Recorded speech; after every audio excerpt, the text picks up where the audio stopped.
फुले जिंदाबाद जिंदाबाद जिंदाबाद, बाबा आंबेडकर जिंदाबाद जिंदाबाद जिंदाबाद, शाहू राजा जिंदाबाद जिंदाबाद जिंदाबाद, अण्णा भाऊ जिंदाबाद जिंदाबाद जिंदाबाद, फातिमा बीबी जिंदाबाद। नमस्कार, जाणून घेऊयात आजच्या ठळक घडामोडी।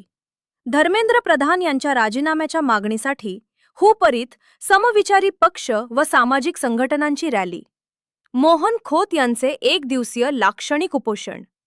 केंद्रीय शिक्षण मंत्री धर्मेंद्र प्रधान यांच्या राजीनाम्याच्या मागणीसाठी हुपरी शहरात समविचारी पक्ष व विविध सामाजिक संघटनांच्या वतीने सोमवारी आंदोलन करण्यात आले।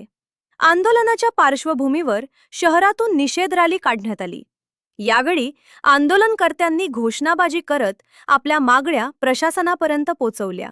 याचवेळी सामान्य नागरिक मोहन खोत यांनी हुतात्मा चिटणीस चौक येथे एक दिवसीय लाक्षणिक उपोषण करून आंदोलनाला पाठिंबा दर्शवला।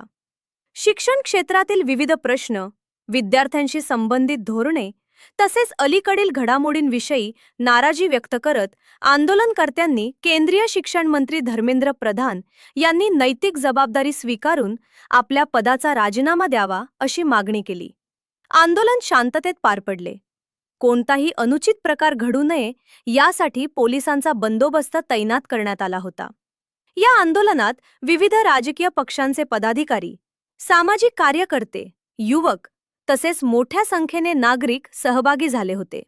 अशाच लेटेस्ट अपडेटसाठी आमच्या इंस्टाग्राम अकाउंटला फॉलो व यूट्यूब चॅनलला सबस्क्राइब नक्की करा।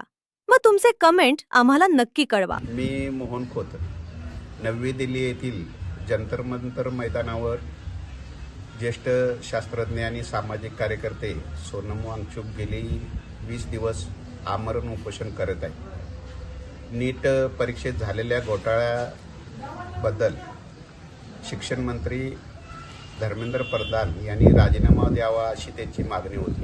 या मागणीकडे गेली 20 दिवस केंद्र सरकारने डोळेझाक करून साधी त्यांची चौकशी देखील केली नाही।